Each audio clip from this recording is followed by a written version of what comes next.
A graça e a paz, queridos. Vamos continuar orando. Nós sabemos que a oração, ela faz o céu se abrir, né? E quando você vai dar uma palavra da parte do nosso Deus, você tem toda uma segurança, uma estabilidade, porque a palavra não é sua, é do Senhor. Mas quando você vai falar de você e do testemunho, você precisa muito do Espírito Santo, para que a palavra ela possa ter um efeito tão grande que ela traga o manifesto vivo do poder de Deus aqui na terra. Então eu gostaria de estar orando com vocês agora. Gostaria que vocês pudessem estar em concordância comigo, porque nós podemos ter um grande número neste lugar, mas nós sabemos que a diferença no mundo espiritual é manifestada pelo poder da concordância. Tudo que nós ligamos, tudo que desligamos, aí a porta do inferno não prevalece sobre a igreja. Então nós vamos usar a própria palavra, que ela tem um desígnio e um cumprimento a ser feito nesta noite, para que ela saia dos nossos lábios e ela retorne cumprindo o desígnio determinado pelo Senhor nesta noite. Amém? Eu sei que nós temos uma das maiores referências, a única e maior referência, que foi o testemunho vivo, que foi Jesus. O cumprimento da promessa de Deus, o Messias. Então ele é a palavra viva e operante no nosso meio. Então nós vamos nos revestir dessa armadura, nós vamos conectar a nossa mente no trono da graça do Deus Altíssimo, para que nós não sejamos saqueados naquilo que Deus quer falar aos nossos corações. E eu creio plenamente, queridos, que eu vou falar daquilo que eu tenho autoridade para falar. Eu vou ministrar você debaixo de uma autoridade vivida e não falada. Não é uma comunicação, nem é uma informação. É a revelação e o manifesto de um testemunho vivo, operante, porque foi a minha própria vida. Amém? Então nós precisamos ter o discernimento que vem do trono de Deus. E Ele nos dá essa instrumentalidade. Ele nos dá esse respaldo para pedir para Ele que Ele traga a luz desse entendimento, nos leve a alcançar esse propósito e que nós possamos discernir com sabedoria aquilo que Ele tem como propósito através desse testemunho na sua vida. Amém? Então vamos conectar nossa mente no trono de Deus. Eu sei que talvez você chegou nesse lugar, está aí, mas ainda não chegou aqui. A sua mente está lá fora, mas eu queria que você agora permitisse que Deus pudesse ter uma conexão com você. Ele fala de espírito para espírito. E muitas vezes a gente tem que aquietar a nossa alma para poder ouvir a voz do Espírito. Senhor, nós queremos te louvar nessa noite, Pai. Queremos declarar, Senhor, que não há nada mais importante neste lugar do que a liberdade plena do Teu Espírito, Senhor. Não há nada maior, Senhor, para nós do que discernir o Teu propósito nesse dia, Pai.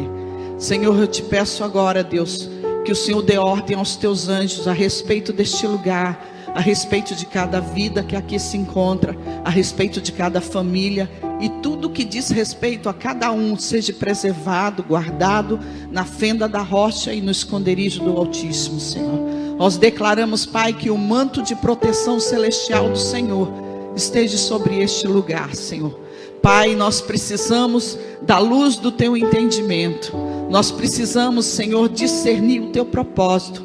Nós precisamos receber a Tua palavra, Senhor, com sabedoria para exercer autoridade sobre ela, Pai.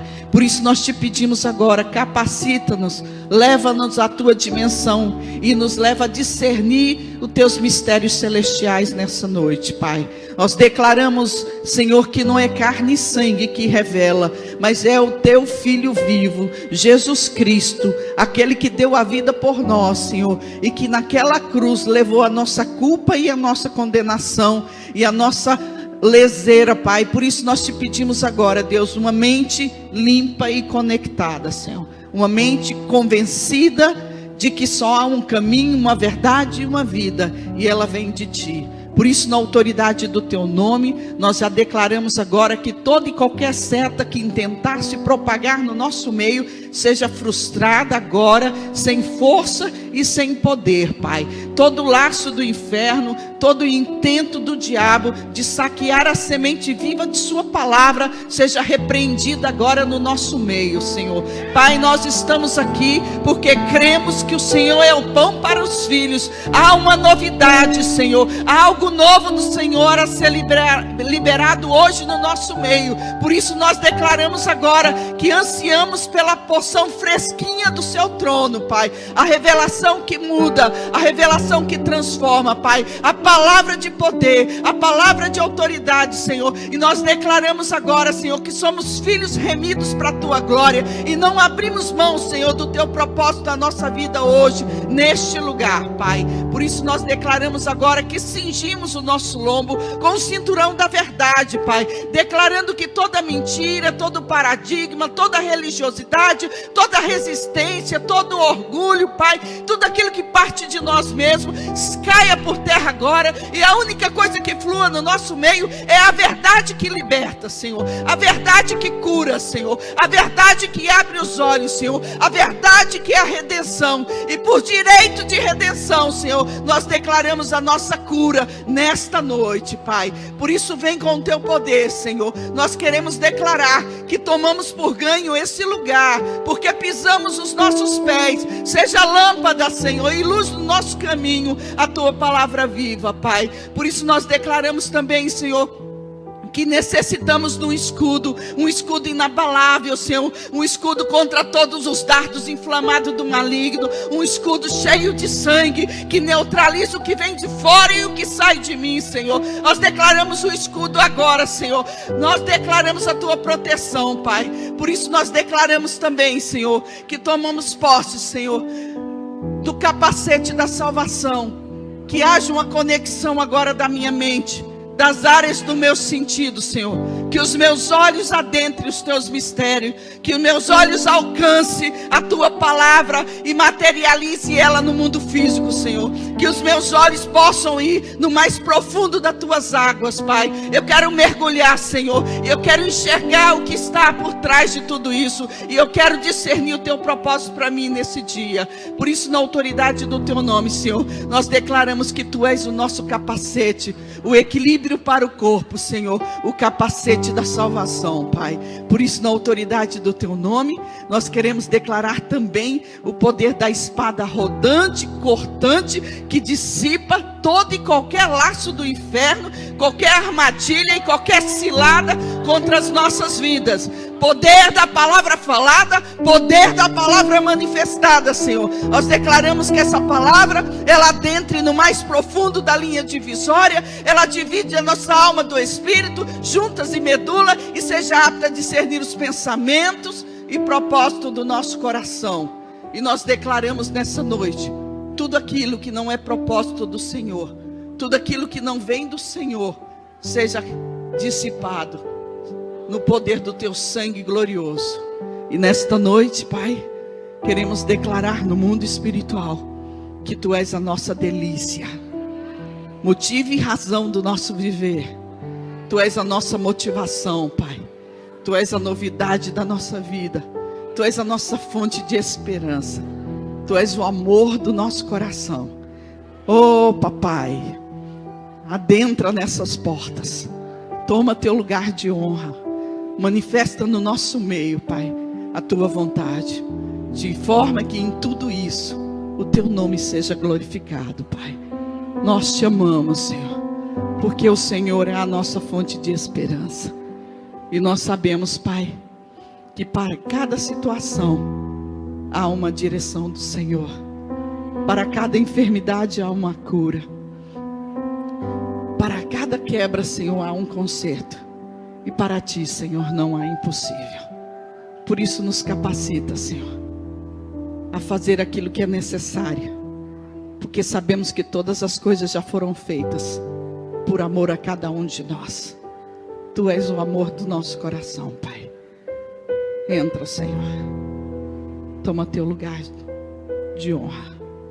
De forma natural te recebemos, mas de forma sobrenatural queremos nos mover nessa noite, Pai. Queremos abrir mão de nós para que o tudo do Senhor se manifeste. Queremos sair daqui diferente, Pai. E nós já te agradecemos por isso. Em nome de Jesus. Amém?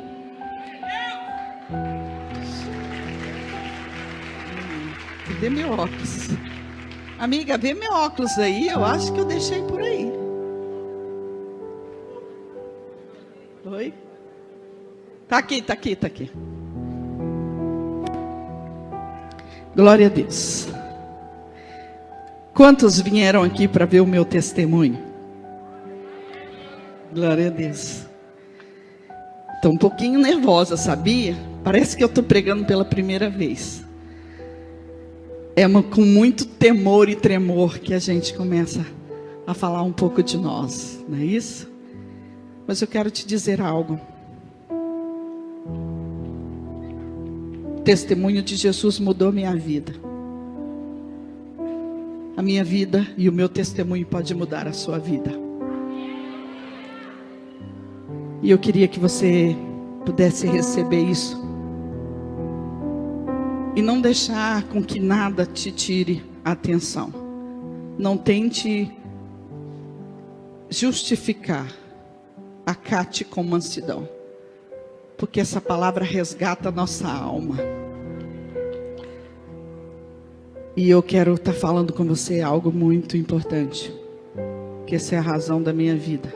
É esse nosso Deus. Amém? Quem eu sou? Meu nome é Graça Lacerda, tá? Eu nasci em Recife, na cidade do Cabo, né? Cabo de Santo Agostinho. Quem conhece Recife aqui? Eu nasci num lugar chamado Destilaria, que era um lugar bem no início do Cabo. Mas logo bem cedinho eu saí de Recife e fui morar em Goiânia. Meu pai era chefe de terraplanagem, ele construía rodovias. E naquela época, Brasília estava sendo construída e nós fomos morar em Brasília. E ali, em Brasília, nós ficamos só uns 4 anos e depois eu fui para... Em Goiânia, fiquei 4 anos, depois fui para Brasília e passei em Brasília até 19 anos. Até me casar. Eu fui para Recife, voltei para Recife para se casar. E ali em Brasília, eu passei a minha adolescência toda, me formei, né? Eu fiz artes plásticas e hoje eu sou pastora, mas eu ainda exerço essa área na minha vida, tá? Então a minha família era uma família de classe média. Meu pai era um lutador, aquele que fazia tudo para dar tudo para os seus filhos. Então era um pai um pouco ausente, por quê? Porque ele trabalhava muito fora nas rodovias. Mas é um pai que deu tudo para os seus filhos. Trabalhava para pagar os estudos e dar tudo que os filhos precisavam. E principalmente porque existia dentro dele uma hombridade e um desejo de dar aos filhos aquilo que ele não teve. Então meu pai foi um homem maravilhoso, foi um referencial de pai. E minha mãe, maravilhosa, dona de casa, uma mulher dedicada aos filhos, uma mulher que deu referência e exemplo, criou 5 filhos, e todos eles hoje são formados, todos eles ocupam uma posição, são casados, têm suas famílias. Não tenho nenhum filho, não tenho nenhum separado, por causa da referência e do exemplo da minha mãe. Minha mãe era católica, né? Nós sabemos que todos nós viemos disso. Católico, apostólico, romano. Depois que nós nos convertemos, nós passamos a ser católico apostólico, mas não somos mais romanos. Mas foi essa esse ensinamento que meus pais passaram para mim. E com 19 anos eu tive que sair de Recife, de Brasília, e fui morar em Recife, porque eu me casei com uma pessoa de Recife. Alguém que eu comecei a namorar com 14 anos, o grande amor da minha vida, e Deus me deu a graça de casar com ele e ter 3 filhos. 3 filhos lindos, os filhos mais lindos do mundo. Então, esse foi a minha caminhada. E me casei com um homem maravilhoso, de uma família maravilhosa, que tinha uma referência, um homem que eu sentia que era apaixonado por mim, eu também era apaixonado por ele. Tudo que eu aprendi foi com ele. Me guardei para poder ter um casamento segundo os propósitos de Deus, mesmo sem conhecer os propósitos de Deus da forma que eu conheço hoje, né? E nessa caminhada fui muito feliz, muito feliz. Meu marido, nós começamos, nós não tínhamos quase nada, ele estava recém-casado, recém-formado, e nós começamos a nossa vida, né, num apartamento alugado, com muito poucas coisas, mas o que tinha de mais importante era o amor que tínhamos um pelo outro, e aquilo que Deus foi abençoando. Em poucos anos, meu marido ficou rico, ficou muito próspero. Era uma família que trabalhava demais, todos começaram do zero, mas essa família ficou muito próspera. Essa família, ela cresceu no seu negócio, né? Mas quando chegou com mais ou menos 12 anos de casado, veio a primeira crise no meu casamento. Eu achava um casamento completamente estável, achava que nunca poderia acontecer comigo uma crise de casamento. Mas uma certa noite, eu dormi com um homem completamente apaixonado e acordei com um homem completamente endemoniado. E esse homem virou para mim e disse: nós nos casamos muito cedo. Você se casou com 19 anos, eu me casei com 25 anos. E eu estou com desejo no meu coração de curtir um pouco a vida. Então nós vamos nos separar. E quando for lá para 45, 50 anos, a gente se encontra. E aí a gente começa tudo de novo, se essa for o destino, for esse. E naquela noite ali, naquele dia, naquela manhã, o meu chão se abriu. Ali foi o pior dia da minha vida. Eu vim de um conceito onde casamento era para a vida eterna, até que a morte os separasse. Esse era o exemplo dos meus pais. Meu pai era um paraibano, daqueles paraibanos meio bruto, mas era um pai maravilhoso e era um marido muito bom. E a minha mãe era aquela mulher submissa, aquela mulher sábia, aquela mulher que fazia tudo para transmitir para os seus filhos que casamento era para sempre, que independente disso ou daquilo, tínhamos que manter uma família e ir até que a morte os separasse. Então eu tinha na minha vida a imagem de um casamento para a vida toda. Eu nunca pensei que eu poderia me separar, eu nunca pensei que isso poderia acontecer.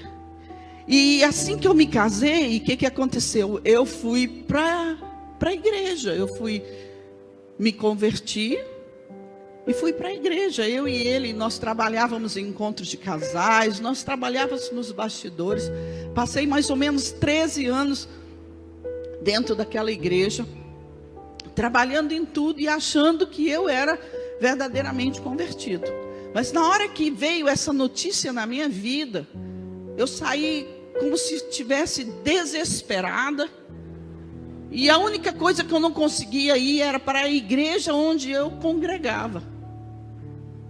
E naquele momento eu vi que eu não era uma pessoa convertida. Eu era uma pessoa convencida. Mas eu não era convertida.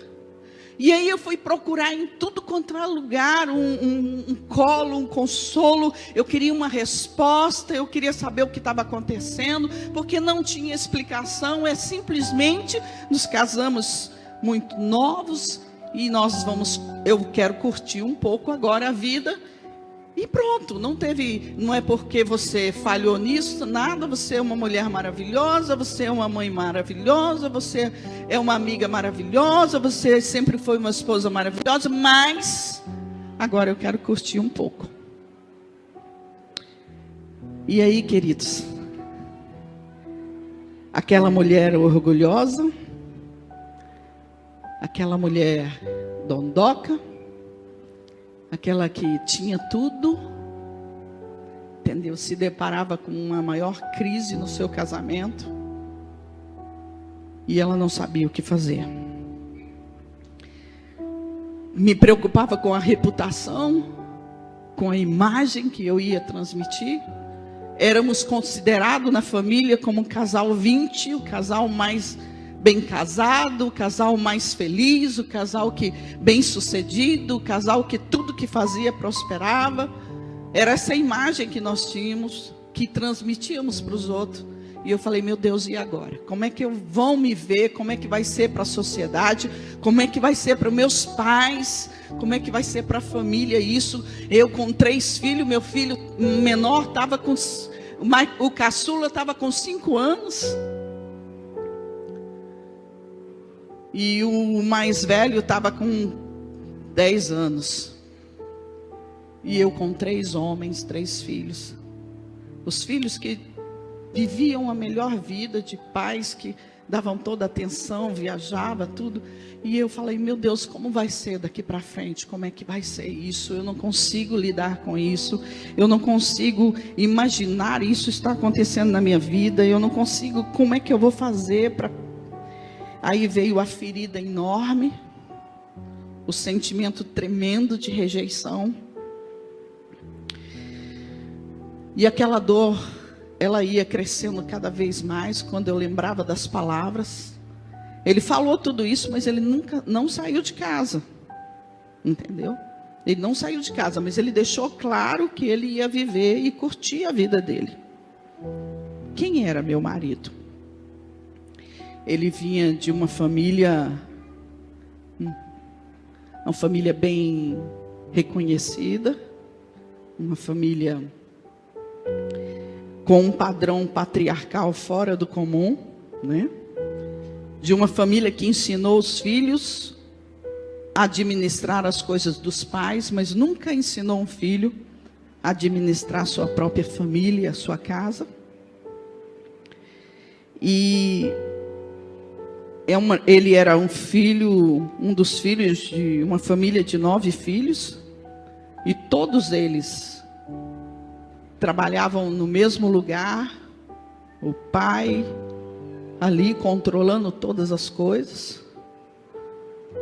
Era bem patriarcal, era aquela coisa onde só existiam os filhos, nem nora existia e nem marido das filhas existia. Quem mandava sempre, conduzia todas as coisas, era o pai. E todos estavam ali, debaixo daquela falsa cobertura, aquela falsa moral, tá? Eles faziam reuniões só entre eles, filhos, pai. Era aquela coisa muito fechada, como se fosse uma família aglutinada, aquela família fechada onde ninguém entra, tá? Um falso moralismo, fora do comum, um pai adúltero, um pai que mantinha aquela postura diante dos filhos e filhas, mas era um pai que tinha amante. Meu marido, ele sempre foi uma pessoa muito especial. Ele era um homem maravilhoso. Ele tinha um coração lindo e eu sei que Deus tinha um grande propósito na vida dele. Mas ele sofreu muita perseguição. Teve situações de roubo e de morte na vida dele. Como é que eu falo isso? Eles tinham um dos maiores distribuidoras de bebidas do Nordeste. E essa distribuidora de bebida era tão grande que ela vivia ganhando prêmios de maiores revendedores do Nordeste. E eu vi aquilo ali como um patrimônio inabalável, porque toda segunda-feira, ou então após alguma festa de cidade ou de interior, quando eu chegava naquela distribuidora ali, a mesa dele era coberta de dinheiro. Era uma coisa impressionante. E eu achava assim que aquilo ali não poderia jamais cair. Por quê? Porque eram bebidas, eram vendas de bebidas. Se você está feliz, você bebe. Se você está triste, você bebe.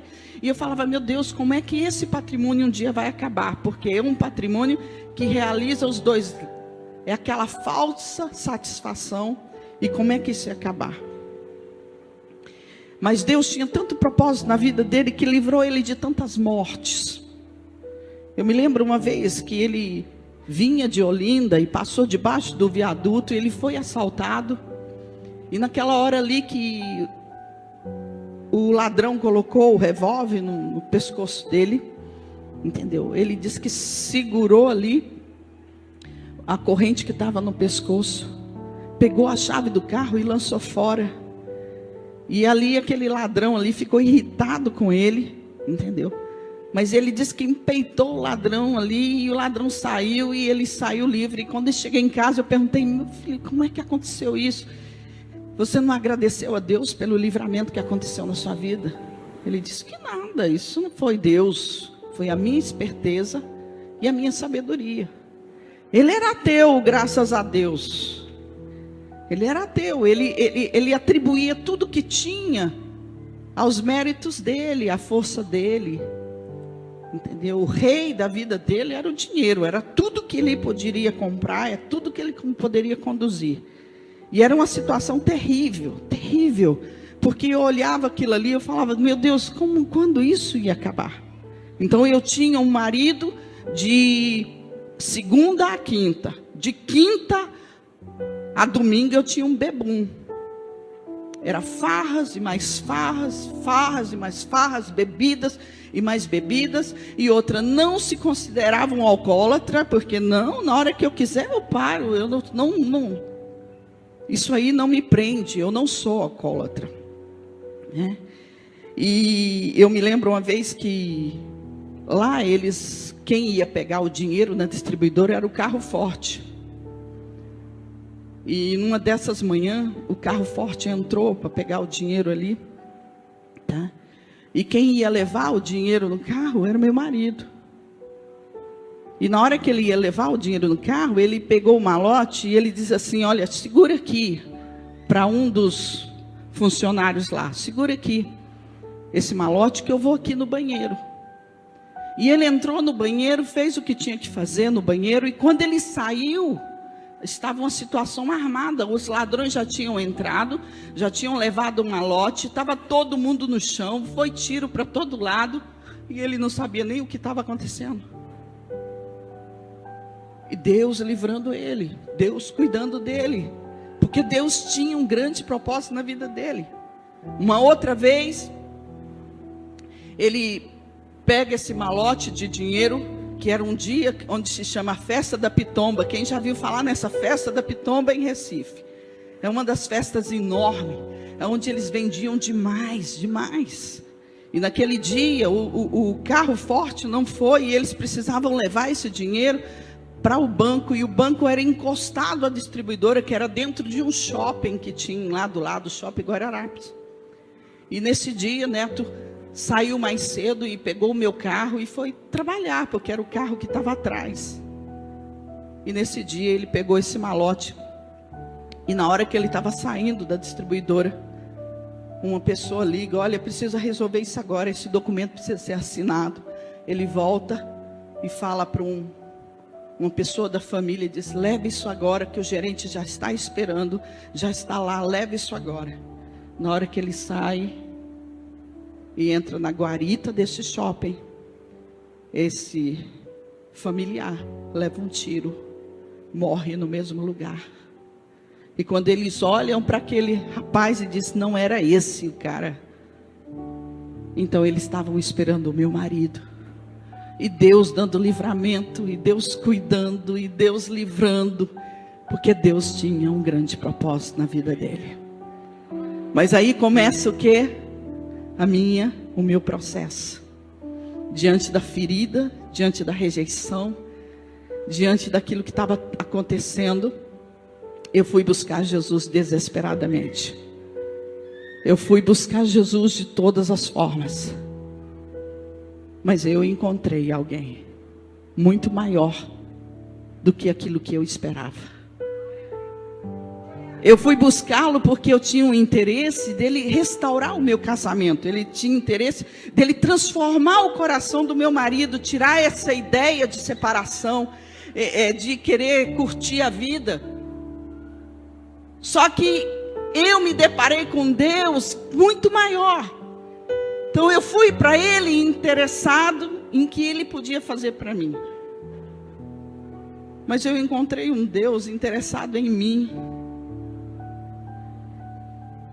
E o que me levou a Deus se tornou muito pequeno diante do Deus que eu encontrei. E ali começou o meu processo.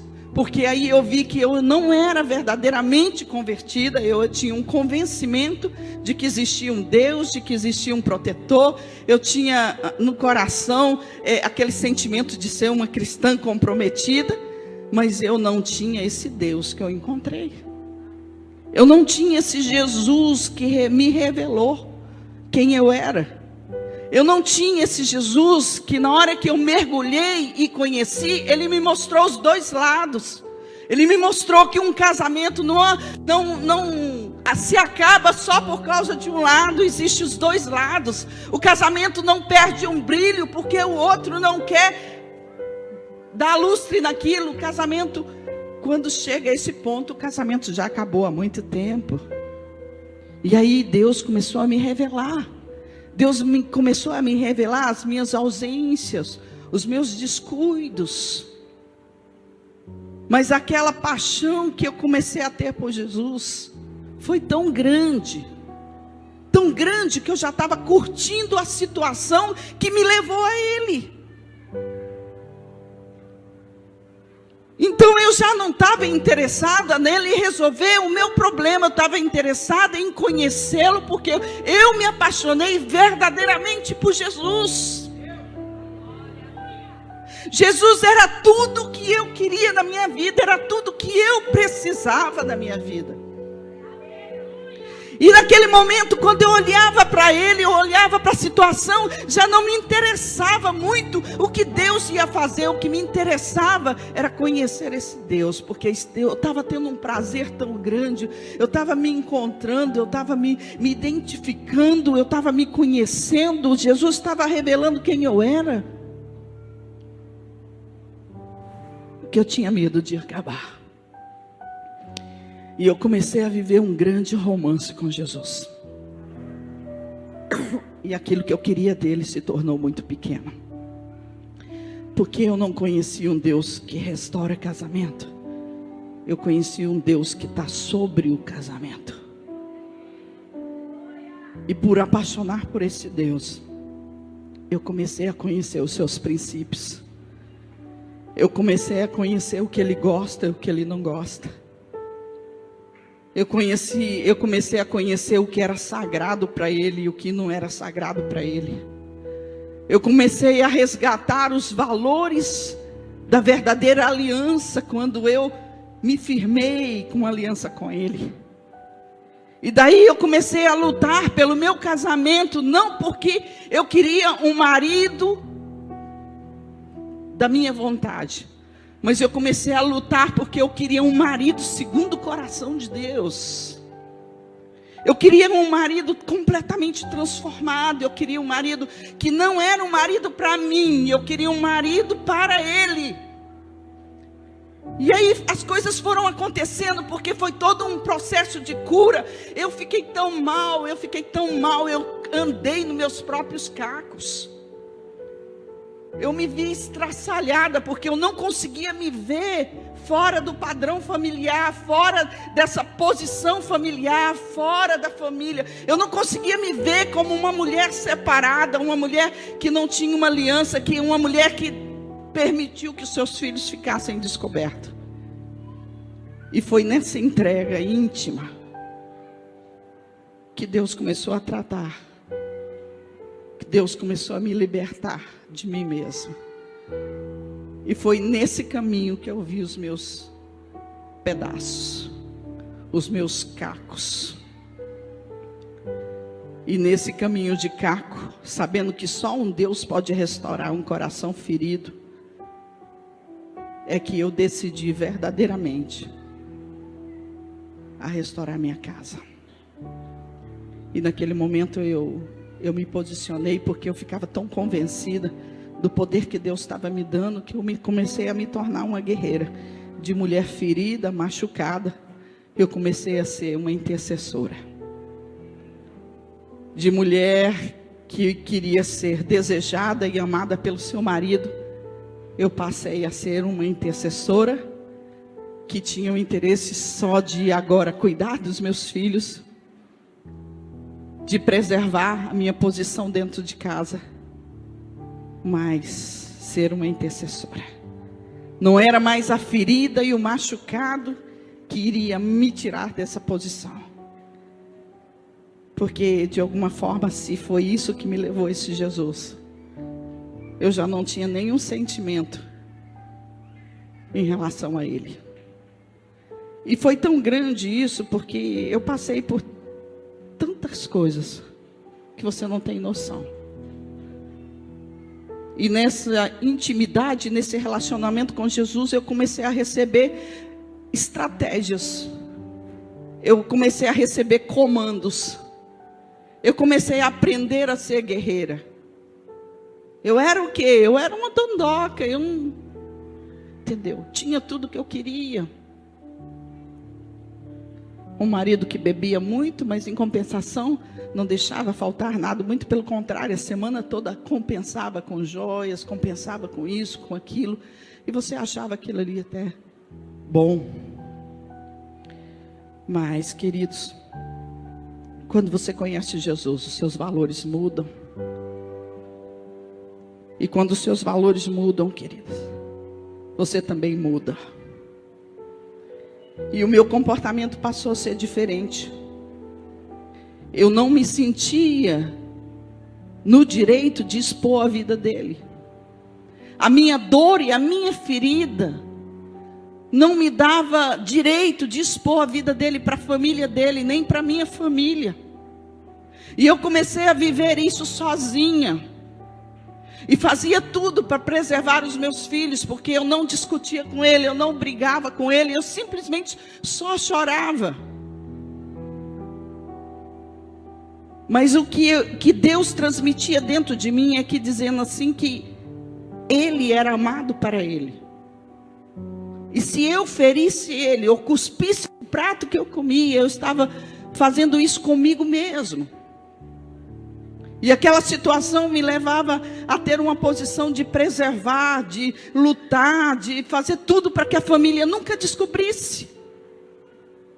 A família nunca imaginava. Por quê? Porque já tinha dentro de mim a certeza de um Deus de fidelidade, que Deus ia restaurar, e que se a família um dia tivesse que saber, seria através de um testemunho de vitória e não de derrota.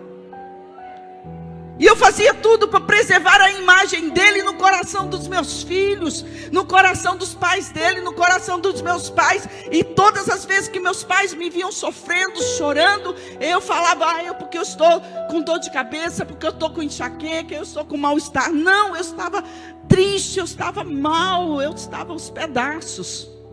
Porque aquilo ali era só uma fachada. Mas o meu comportamento mudou por causa de Jesus. Mudou cada vez que eu buscava ele, ele me dava uma estratégia. E eu poderia naquele momento escolher ser mãe dos meus filhos. Eu era uma mulher que não dependia só do meu marido.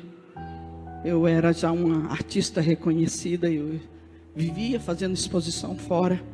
tanto no Brasil como fora do Brasil. Então, de alguma forma, eu poderia muito bem, naquele momento, tomar a decisão de não querer lutar por esse casamento, de não querer ir à frente com esse casamento.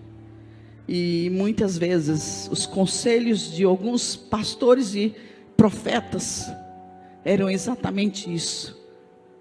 Por que você está aguentando tudo isso? Coloca para fora. Deus tem outro plano para a sua vida. Olha, você é uma mulher tão bonita, tão inteligente, você não vai ficar só. Vamos estar com você. Queridos, cuidado. Porque quem vai buscar uma profeta, encontra uma profetada. E se aquilo que você receber não tiver fundamentado num princípio, você pode destruir a sua casa. E naquele momento de crescimento, momento em que eu estava conhecendo, eu coloquei em risco muitas coisas. Que teve uma vez que eu recebi uma profetada dizendo: olha, Deus diz que não pode passar de hoje, você tem que pôr ele para fora de casa. E naquela noite eu cheguei para ele e disse: olha, Deus mandou te colocar para fora de casa. E ele olhou assim para mim: que Deus é esse? E ele sentou na cama e ele disse assim: você quer que eu saia de casa? Deus mandou. E aí ele olhou para mim assim, minhas lágrimas caíram. E ele disse: me ajuda. Não deixa eu ir para fora de casa, porque senão eu vou me perder mais ainda. Me ajuda. E naquele momento, queridos, eu via a voz de Deus. E quando eu olhei para ele, que ele pediu ajuda, eu disse: ele não é mais o ateu, esse sabe e crê no Deus que eu estou servindo. Então já é um passo para que as coisas aconteçam. E a partir daquele momento, eu fui buscar a única profecia, o Deus de promessa viva, aquele que faz a promessa e cumpre. Eu fui buscar no Senhor, eu fui buscar no único profeta chamado Jesus. E aí começa a batalha espiritual. A nossa luta não é contra carne e sangue, a minha luta não era contra ele. E esse homem, à noite era farra, era tudo. E muitas vezes eu acompanhava nos bares e não aguentava mais de tanto da saideira, e eu estava ali, dormia ali nos bares, para poder não sair de perto dele. E aí Deus começou a me dar estratégias de batalha, de oração. Deus me dava estratégias. E eu me lembro que naqueles bares, eu ia para dentro dos banheiros dos bares. E eu chorava ali naqueles bares e dizia que decretava a falência daquele bar. Para que ninguém, nenhuma mulher e nenhuma família seja destruída. E que se aquilo que eu estava sentindo era para tomar uma posição no mundo espiritual, não só para resgatar um marido, mas para resgatar uma cidade ou uma nação, que assim seja. E eu decretava naquele lugar. E eu quero dizer para você, a maioria dos bares que eu decretei, todos eles são fechados e hoje são igreja do Senhor Jesus.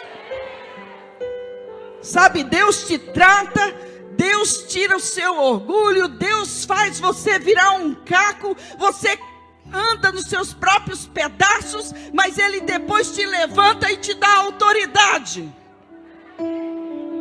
E eu quero dizer para você que em muitas noites, esperando Ele chegar, tá? E quando Ele chegava pelaquela porta, que saía vomitando a casa toda, que mal se deitava na cama, com aquele cheiro horrível de pecado, a única coisa que eu fazia era pegar uma toalha molhada e passar nele, tirar aquele cheiro horrível de bebida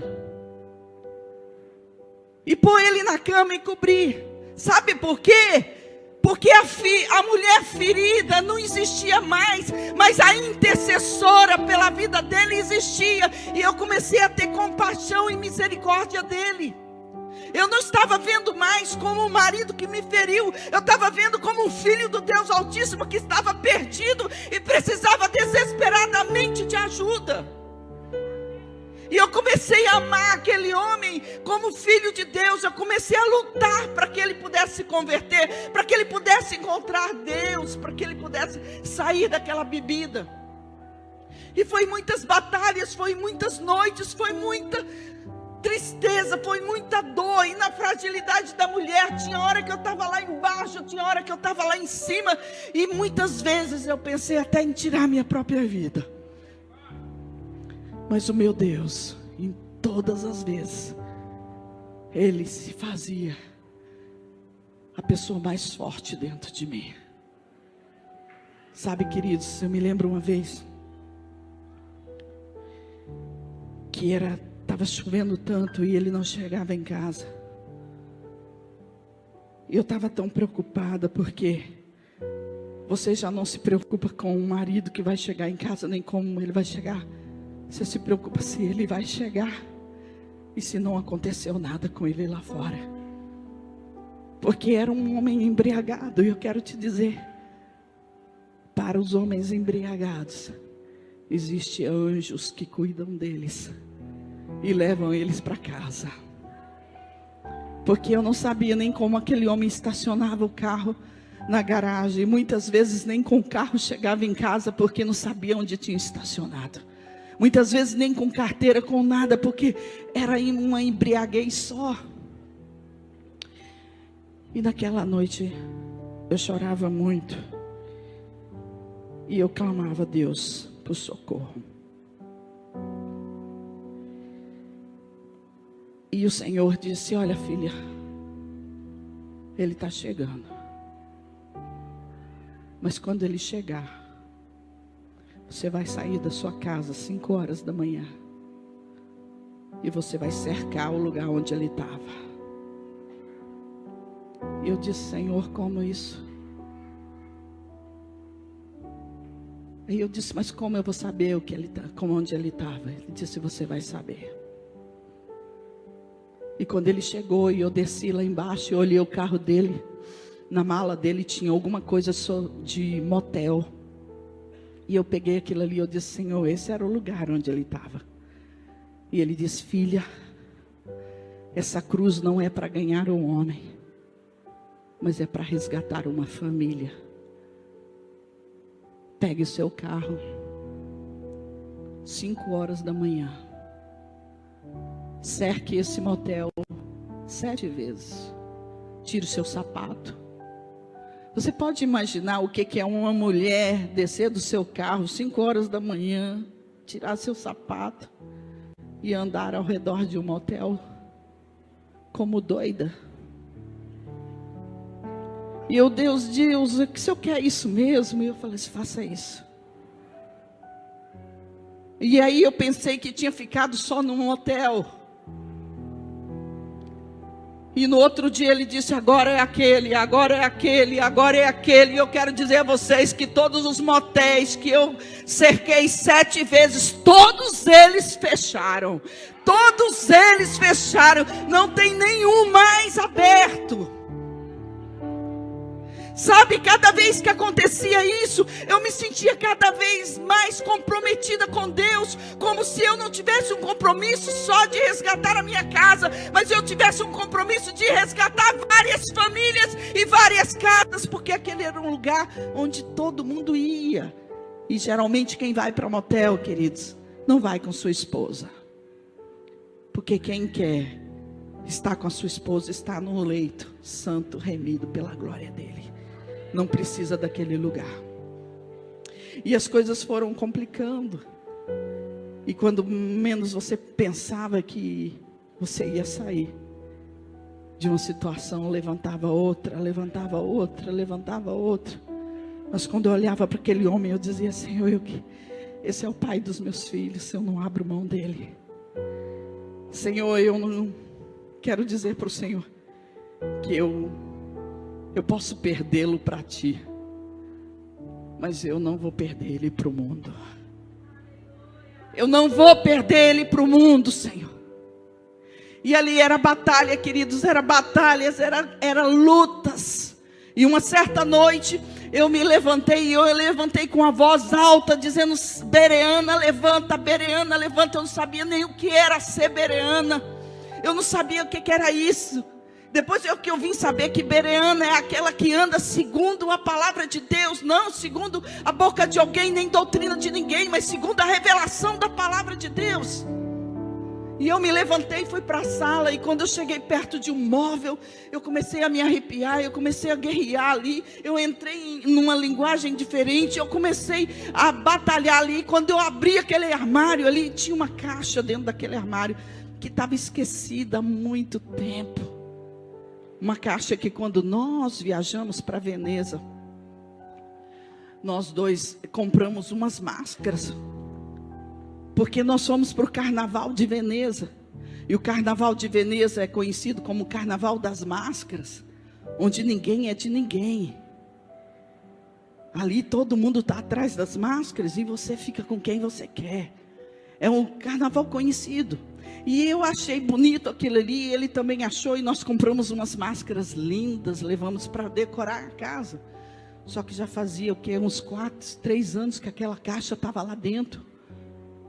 E eu nunca tinha aberto aquilo. E naquele dia, o Senhor mostrou. Ele disse: não estou limpando só a tua vida, mas eu estou limpando a tua casa.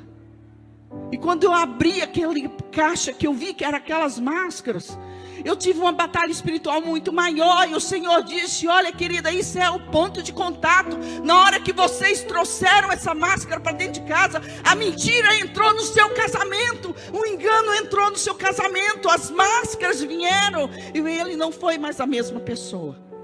Eu quero dizer a você, queridos, nunca leve aquilo que você não conhece para dentro da sua casa. Eu sou artista plástica e eu sei o comprometimento de uma obra de arte dentro de casa, quando ela é consagrada para algum fim. E aquilo ali eu fui aprendendo com o Senhor. E aí o que aconteceu? Eu coloquei essas máscaras, eram de madrugada, eu coloquei elas e desci e coloquei no meu carro atrás. Por quê? Porque assim que acordasse, eu iria levar aquilo ali para o canal para jogar fora. Aí acorda ele primeiro do que eu, se arruma todo, fica todo perfumado e diz que vai para um churrasco, não sei aonde. E naquele momento, ele sai com o meu carro, que era o primeiro que estava atrás.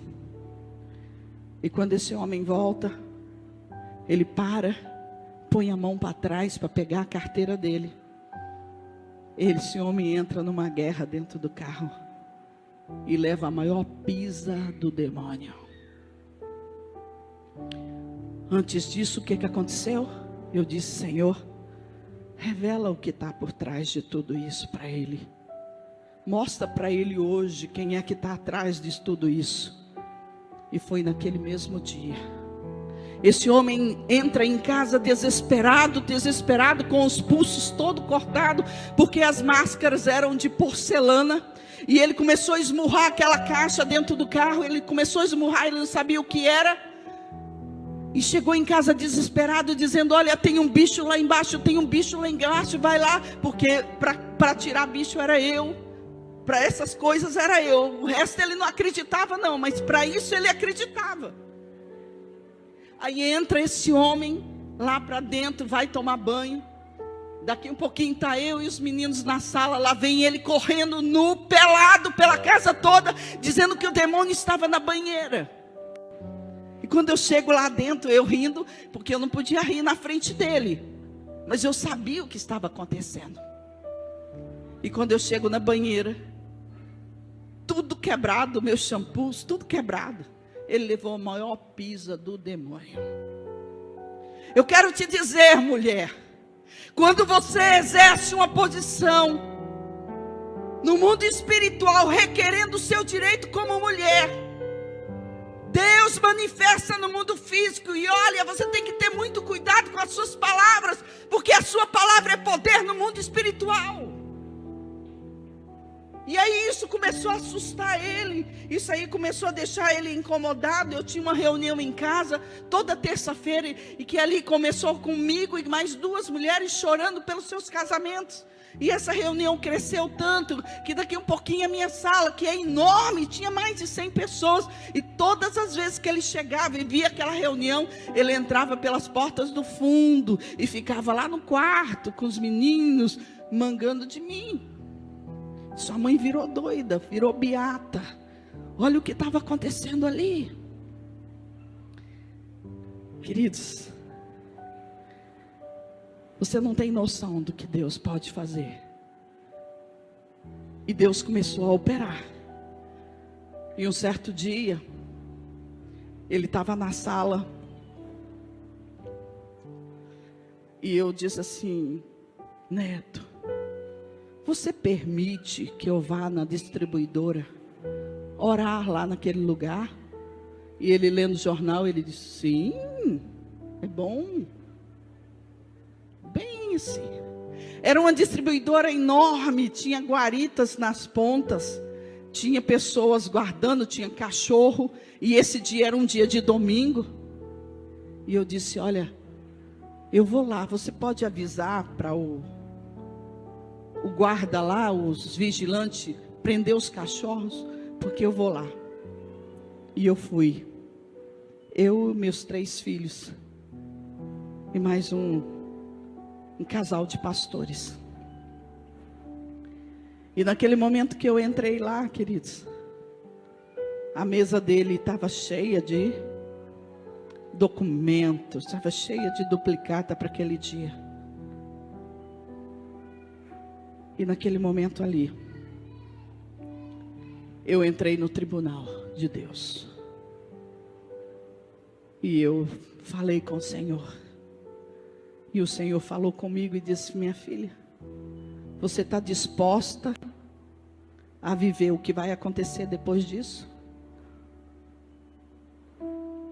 Você tem uma vida diferente. E a sua vida vai mudar. E eu disse a ele: Senhor, tudo que eu quero é que o pão maldito da minha mesa não seja resultado de bebida, mas a partir de agora eu quero um pão bendito na minha mesa. Mas o Senhor disse: você sabe o que vai acontecer? Você está pronta para isso? Eu disse: sim, Senhor. E naquele momento eu fui, cerquei aquele lugar, colocando um filho em cada ponta. Naquela mesa eu subi, estabeleci a falência daquela distribuidora.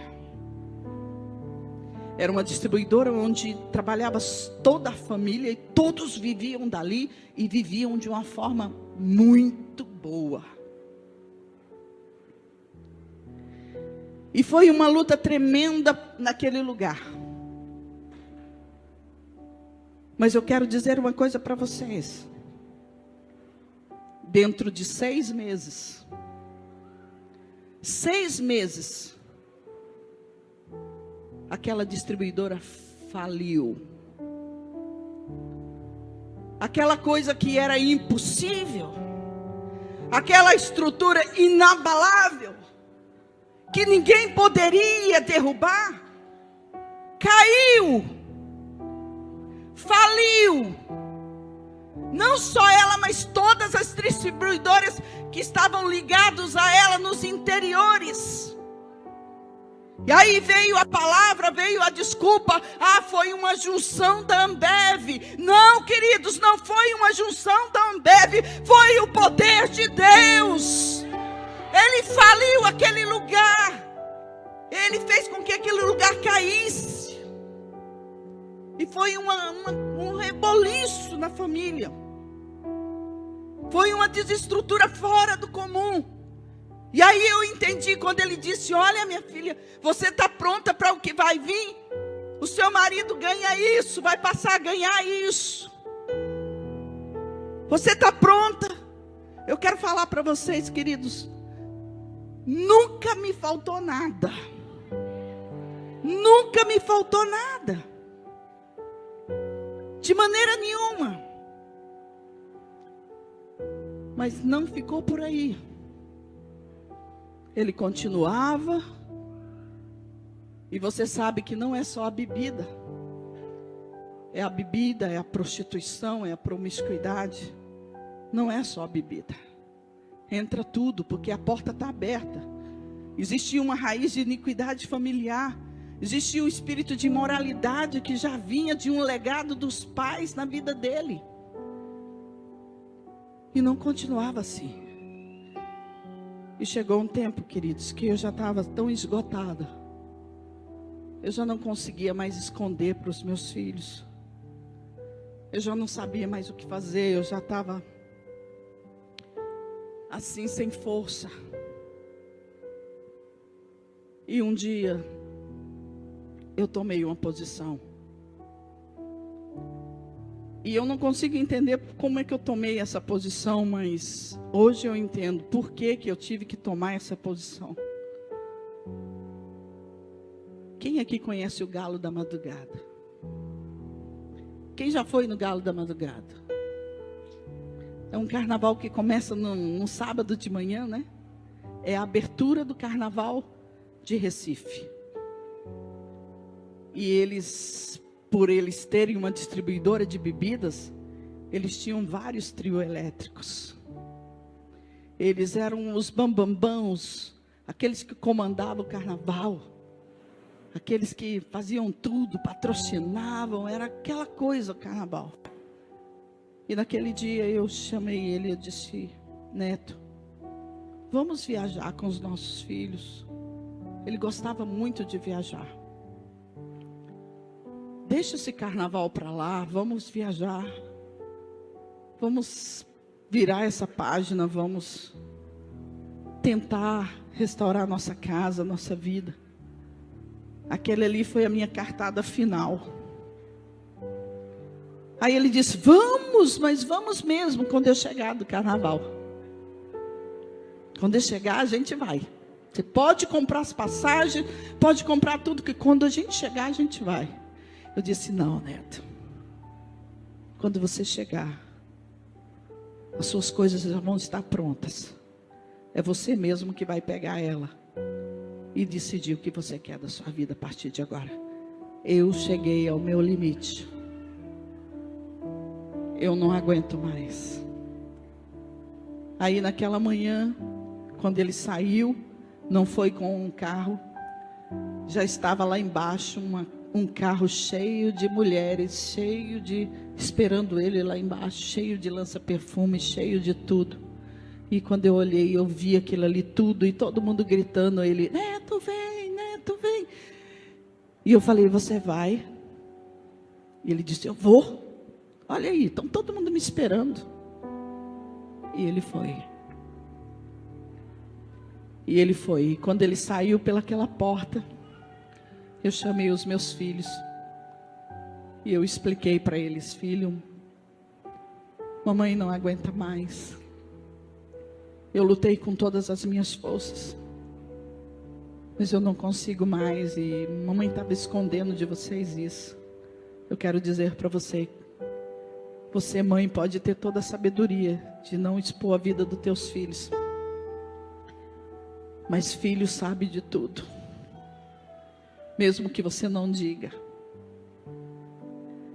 E aí meu filho do meio disse: mãe, nós já sabíamos de tudo. Mãe, faz o que você tem que fazer, nós estamos com você. Aí eu falei assim: filhos, vamos orar? Vamos orar. Ali eu estava arrasada, acabada. Tinha um trapo de mulher ali. E eu lembro que na sala da minha casa, nós nos ajoelhamos, eu e meus 3 filhos. E ali meus 3 filhos oraram, porque eu não tinha força nem para orar mais. Eu não tinha mais palavras para colocar. Eu não sabia mais o que dizer, eu não sabia mais. E ali eles oraram. E quando eu acabou de orar, que eu abri a palavra, estava escrito: e ele ouviu a voz do menino. quando Bruno, meu filho mais novo, orou pedindo que Deus fizesse algo hoje, naquele dia, que transformasse a vida do painho dele, porque ele não queria que o painho dele saísse de casa, ele não queria que o lar dele fosse destruído, porque manhã nos apresentou um Deus vivo, e eu não duvido de que esse Deus é poderoso para resgatar a nossa casa. E ele falava das palavras dele de criança, ele falava ali do jeitinho dele: papai do céu, resgata o meu pai. E naquela hora, o Senhor disse: eu ouvi a voz do menino. Mas aí o que aconteceu? A gente ficou ali na sala. Eu não cheguei a fazer nada da mala dele, que eu não conseguia fazer. Queridos, esse homem foi para o carnaval e foi no trio elétrico da Pitu. Dentro de 2 horas após a oração, esse homem abre a porta de casa e corre para a varanda e passa 2 dias chorando sem parar nessa varanda. Ninguém entrava, e eu e os meninos assustados. É igual aquela história: você ora para que saia da cadeia, na hora que sai e bate na porta, você se assusta. E eu falava: meu Deus, o que aconteceu? E ele chorando lá. E eu ficava pensando: ele atropelou alguém, ou ele matou alguém, ele não está conseguindo encarar. O que aconteceu, Senhor? Esse homem passou 2 dias chorando, sem parar. Quando ele sai dessa varanda, ele se ajoelha no mesmo lugar e pede perdão para toda a família. E ele fala para os filhos dele: eu amo a sua mãe, eu amo vocês, vocês são tudo para mim, agora me ajudem. E o Deus, o que aconteceu? Deus, o que aconteceu? Eu falei: o que aconteceu? Esse homem se converteu em cima do trio elétrico da Pitu. Eu falei: o que aconteceu? Como foi isso? Ele disse que o céu se abriu e ele ali em cima não tinha dado tempo dele encher a cara ainda. Era muito cedo ainda, ele tinha acabado de chegar lá. E ele disse que quando o trio elétrico começou a esquentar, começou a acelerar para sair, ele disse que as nuvens saíam do lugar e o céu se abria. E ele ouvia escrever assim: volte agora para sua casa, porque senão ainda hoje eu levo toda a sua família. E ele disse que ele queria tirar da vista. Ele disse que não tinha cheirado lança-perfume, ele não tinha bebido ainda, ele não tinha feito nada. Ele disse que aquilo começou a embriagar ele começou a ter medo. E ele disse que mais uma vez eu te digo: volte para sua casa agora, porque senão ainda hoje eu levo a sua família. Esse homem desceu do trio elétrico, esse homem foi correndo ali dos 4 pontas até a Avenida Boa Viagem. Esse homem chegou lá desesperado, o coração assim, e quando ele olhou e viu a família dele, ele disse que não conteve e chorou e agradeceu a Deus, e ele se converteu verdadeiramente. Olha, eu quero dizer para vocês, queridos, que basta você estar na posição, mulher. Basta você estar na posição, homem. Não tem amante, não tem bebida, não tem estrangeira que possa resistir quando você está na posição correta. Não há nada que possa entrar na tua casa quando verdadeiramente você busca no Deus da sua promessa, o Deus do casamento. E esse homem, queridos, se apaixonou por Jesus. Olha, era lindo o amor dele que ele tinha por Jesus. Esse homem cantava, virou compositor, ele virou tudo, não sabia cantar nada. Desafinado, mas ele não tinha vergonha. Ele era o maior evangelista. Ele falava desse amor. Fez reunião em casa para honrar o pai, para honrar a mãe. Fez reunião para honrar os filhos. Olha Que coisa mais tremenda. Todo dia estava lá dando flores para mim, dizendo, colocando bilhetinho, tudo que ele queria, todos os dias. Era dizer, olha, eu quero restituir o que foi saqueado. Eu quero dizer para você, queridos, que esse homem, ele começou a frequentar as reuniões das mulheres lá em casa. Ele já não ia pelas portas do fundo. Ele já chegava e sentava e ficava quietinho lá. Ele começou a querer orar todos os dias pela manhã. Esse homem, ele honrava a família. Ele começou a honrar pai, mãe. Ele parou de beber e de adulterar. E o processo de cura interior dele, o processo de libertação, foi grande também. Ele teve que passar por todos os processos, mas ele estava disposto no coração a isso. Ele queria isso. O que aconteceu? Assim que ele se converteu, eu pude assumir o meu chamado. Só depois que ele se converteu que eu pude assumir que eu já tinha uma igreja dentro de casa. E aí nós alugamos um local. E eu fui consagrada pastora. Mas eu só fiz isso, queridos, quando eu podia exercer autoridade sobre as famílias. Depois do que Deus tinha feito comigo. Esse homem passou a ser o alavancador do meu ministério. Ele era um pai maravilhoso, era um amigo maravilhoso, era aquele que me alavancava, aquele que me fazia me sentir a mulher mais plena e completa, aquele que falava de mim 24 horas, dizendo que o Deus que ele a conheceu através de minha vida. Jesus é fiel, queridos. Jesus restaura a nossa casa. Aquele homem de um valor enorme que recebia, passou a receber um valor mínimo, porque eu trabalhava numa locadora de carro. E ele deixou a distribuidora, ele não quis mais trabalhar com bebida, ele não quis mais aquilo. E ele veio trabalhar comigo. E o salário era desse tamanhozinho.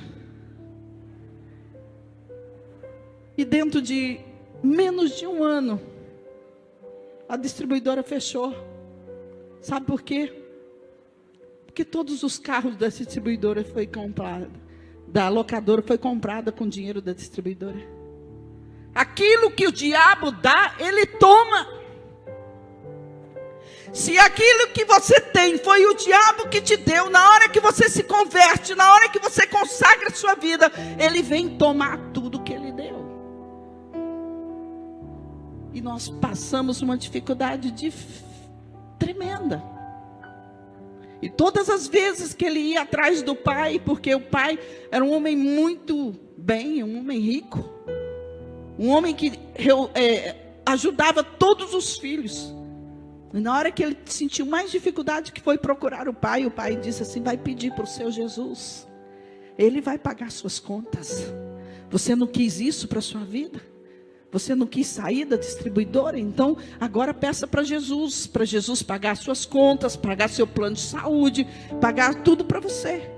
E esse homem ficava arrasado, mas ele não deixava a posição de apaixonado por Jesus. E ele começou a cuidar desse pai. Esse pai teve diabetes, ficou cego. E ele começou a cuidar desse pai e falar de Jesus para esse pai. Mas a vida mudou, queridos.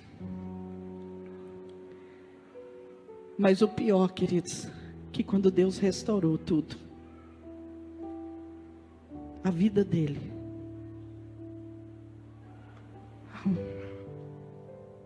o Senhor já tinha apagado a chama no meu coração. Eu tinha alegria do resgate do homem, mas eu não sentia mais alegria no casamento. O sofrimento quebra as refeições. O sofrimento faz você. E aí foi o momento em que eu tive que falar com Deus. Eu disse: Deus, o Senhor restaurou meu casamento, meu marido está aqui fazendo tudo para me honrar, fazendo tudo para estar comigo, e eu não consigo, Senhor. E aí, quando eu fechei os olhos, Ele disse assim: agora que tá bom. Eu falei: como? Porque agora eu vou te ensinar a amar o homem da forma certa. Eu falei: mas como isso, Senhor? Como é que vai ser isso?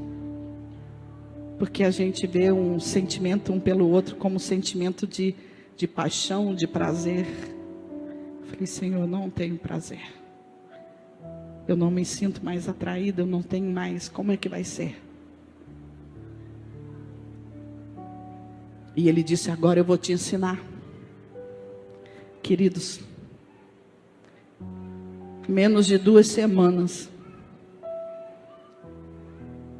eu estava completamente apaixonada por aquele homem. O Senhor reacendeu o pavio que fumegava e restaurou a cana quebrada. Eu estava enamorada daquele homem, porque o Senhor não queria que eu restaurasse um casamento com aquele homem da minha imagem, dos sentimentos que eu tinha. O Senhor me deu um novo homem, me deu um novo amor. Um amor sem possessividade, sem comando e sem ciúme, mas um amor de zelo, um amor verdadeiro, um amor sem desconfiança, um amor puro. E você não tem noção como Ele restaurou o meu leito. Olha, Deus é lindo. Deus, quando você pensa que não existe mais, quando você pensa que não tem mais jeito, Deus restaura o leito e traz os mistérios celestiais, porque Ele diz: digno de honra é o leito sem pecado. E agora o meu leito era sem pecado. E Ele diz: grande esse mistério. E eu fiquei completamente apaixonada por aquele homem. A gente tinha prazer um no outro. Ah, você não pode nem ter noção do que é isso. Deus faz isso. Você pode até estar vivendo com seu marido como se fosse 2 irmãos. Mas se você quiser apresentar isso para diante no Senhor, Ele diz: olha, o leito é para ser revelador de mistérios. O leito é um renovador de aliança. O leito é o lugar da alegria.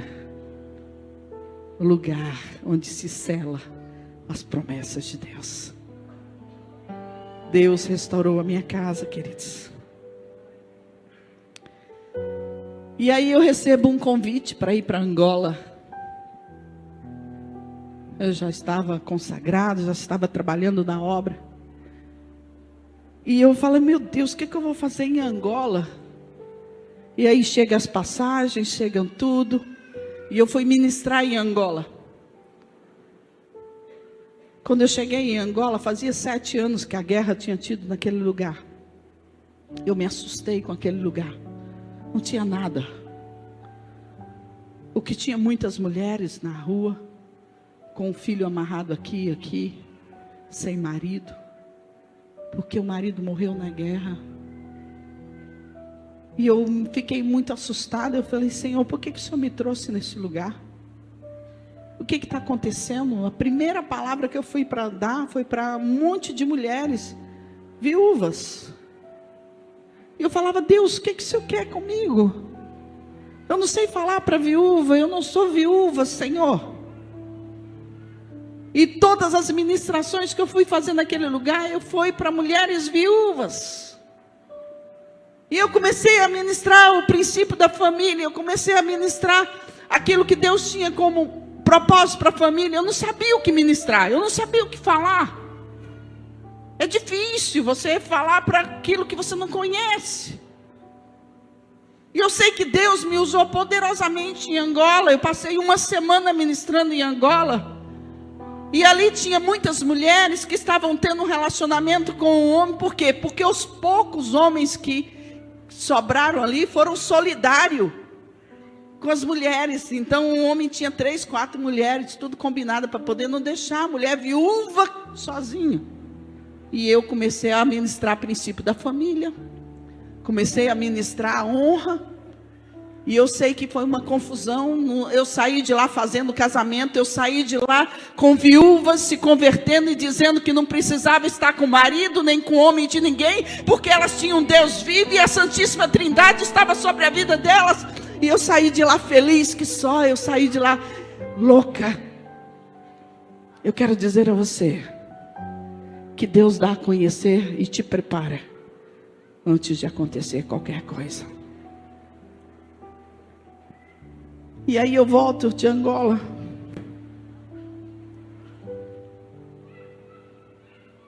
Depois de 6 meses. Eu perco meu marido. Meu marido fica doente.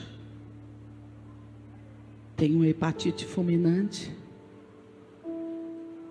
Em 7 dias, eu perdi o amor da minha vida.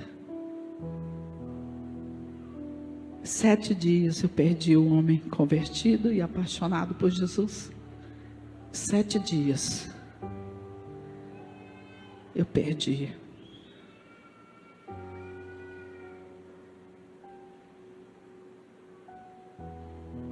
Deus me levou para Angola para me preparar. Porque as palavras que eu estava dando, elas iam retornar para mim, para ser o consolo do meu coração. E eu fico viúva. E eu começo a entender. Sabe o quê? O propósito na vida dele acabou. Mas o meu não. E por isso que eu estou aqui para falar com você. Por isso que eu estou aqui de pé, de cabeça erguida, para dizer que eu vou cumprir o meu propósito. Eu vou cumprir o meu propósito. E eu sou preenchida pela Santíssima Trindade, porque eu não perdi um homem para o mundo. Eu perdi para Deus, e perder para Deus é ganho. Perder para Deus é ganho, queridas. Isso é tremendo. Agora não é fácil, por quê? Porque eu não perdi um marido qualquer, porque independente de tudo que ele fez, as virtudes dele eram muito maior. Era um amigo, era um companheiro, era um pai de família, é um homem que deixou patrimônio para os seus filhos, para sua esposa.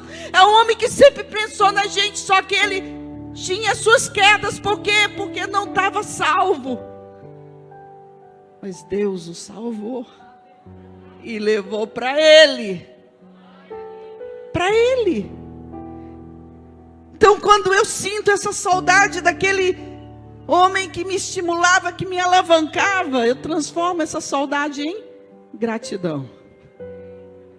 Gratidão. Porque Deus me deu essa vitória. E por isso eu posso te dizer. Eu posso dizer a você que o meu testemunho é para te dar esperança. É para te levar a perseverar. É para você nunca usar a sua dor para expor a vida do seu marido. Preserve a imagem. Porque ele vai se transformar nesse homem que você preservou no coração. Deus vai sempre fazer muito mais além. A mulher ferida, ela pode se transformar numa intercessora. E ela pode se sentir a mulher mais amada. Quando Deus restaura. Não abra mão da sua casa. Não abra mão da sua família. Não abra mão dos seus filhos, não abra mão de nenhuma situação. Não abra mão disso. E se você ainda tem sua esposa, se você ainda tem seu marido, se você ainda tem os seus filhos, não perca nenhum minuto. Viva cada minuto como se fosse o último que você fosse viver. Nós não sabemos o dia de amanhã. Não deixe de viver com intensidade aquilo que Deus tem para o seu casamento. Não deixe de dizer para o seu marido que você o ama. Não deixe de dizer para ele que ele tem um propósito em Deus, e que ele tem um potencial, e que ele é um grande homem de Deus. Não deixe para dizer isso depois que você perder. Deixa Deus trazer ao seu coração aquilo que você precisa fazer hoje. Deus foi maravilhoso. Deus me deu 7 dias. Estávamos em Brasília ministrando veredas. Ele teve uma febre. E nós não sabíamos o que era, porque ele era um atleta. Ele corria de manhã e de noite. Ele não tinha dor de cabeça. Ele era um homem atleta, feliz. Ele era um homem animado. Ele era um homem que a gente nunca imaginou que fosse acontecer isso. E a gente volta de Brasília e vai para o hospital. O que é isso? É um dengue, é uma virose, o que é aquilo? E dentro de 7 dias, ele foi embora. 7 dias deu para fazer muita coisa. Mas eu não sabia que ia acontecer aquilo. Por isso eu te digo, poderia ter feito muito mais. E se você ainda tem seu marido, seu esposo, fala que ama. Abrace, faça carinho. Viva cada momento como se fosse o último. Mas viva com intensidade. Tudo aquilo que Deus ainda te concede é a graça. Deus transformou a minha saudade em gratidão, porque quando eu olho para os frutos benditos, tem as fotos dos filhos aí. Eu tenho 3 filhos. Quando eu olho para esses filhos, eu vejo neles a moral, a integridade e a hombridade do pai. 3 filhos apaixonados por Jesus. Tenho 2 filhos casados já. 2 noras lindas. E eu tenho um filho só comigo, que é Bruninho. E que logo, logo vai ser consagrado a pastores de jovens. Está entendendo? O propósito continua. O fruto bendito ficou, valeu a pena tudo. E tudo que Deus quer é isso, é que tudo que você viva, tudo que você tem, faça valer a pena, de forma que no fim disso tudo, o seu Deus seja glorificado. Não há situação que não possa ser resolvida. O propósito de Deus é restaurar a família. A instituição sagrada do coração de Deus chama-se família. E se você faz isso com respaldo, na posição certa, não há nada que Deus não possa mudar. Ele muda o caráter, Ele muda a natureza, Ele restaura todas as coisas e faz com que você seja honrada. Transforma a vergonha em glória, porque esse é o nosso Deus. Esse é o nosso Deus. Hoje eu falo do meu testemunho. Hoje eu lembro de tudo, porque se tudo isso que aconteceu, as traições, todas as coisas, todo mundo sabe que uma traição é como uma ferida aberta, e toda vez que você pensa, é como se fosse vinagre nela. Mas Deus cura isso e faz com que você lembre disso com alegria, porque se foi por causa disso que você encontrou Jesus, que salvou a sua casa. Louvado e engrandecido seja o Deus da nossa vida. Perdoe, libere perdão. Ajude seu marido, se ele for adúltero, se ele for o que for, é um estado. Ele está, mas ele não é. E Deus vai curar ele pela tua santidade. Pela tua santidade, não abra mão da sua casa. Não abra mão dessa instituição sagrada chamada família. Quero estar orando agora por você. Eu quero que você possa pensar agora, diante da vida que você está vivendo, dos problemas que você pode estar passando, pelas decepções que possam estar no seu coração.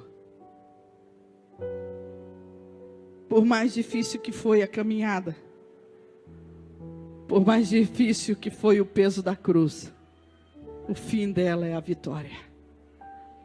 Você está caminhando com um peso onde você sabe o fim disso tudo, porque Deus já fez, e aquilo que há de ser já foi. Se aproprie da restauração da sua casa, do seu casamento, da vida dos seus filhos, porque Deus quer te honrar. Diante do que você está vivendo, qual é a resposta que você vai dar a Deus? Que diante de tudo que eu vivi, eu sou a resposta dele. Eu sou a resposta dele. Valeu a pena tudo, porque eu sou hoje a resposta de Deus. E você pode ser a resposta de Deus no que você está vivendo agora.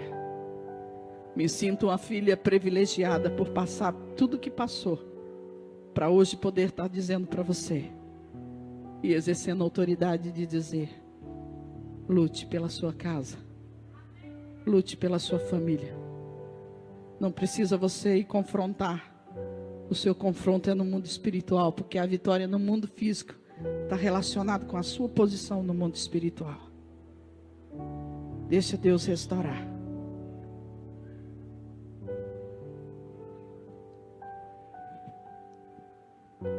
Deixa Deus restaurar.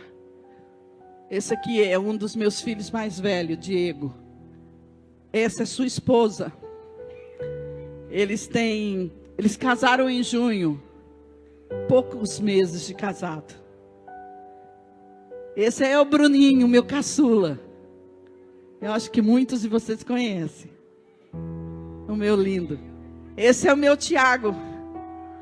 É casado com a Lorena Chaves. O Diego é casado com a Sheila. E Tiago é casado com a Lorena Chaves. E eles são muito felizes. Eles são líderes de rede. E eles trabalham para o Senhor. Bruninho está aí, né? Daqui um pouco precisa ser encaminhado, né? Acabou? Acabou? E é isso aí, a minha motivação. Essa aí é a minha motivação, é a minha família. É a família de Cristo, é o corpo de Cristo. É exercer autoridade. Tem gente que diz assim: pastora Graça, eu queria tanto essa autoridade da senhora. Eu falei: minha querida, você quer passar pelo que eu passei? Seja o que você está vivendo, você vai receber a autoridade e a porção devida para um fim glorioso. Deus já te deu autoridade. Exerça a sua posição. Eu quero que você...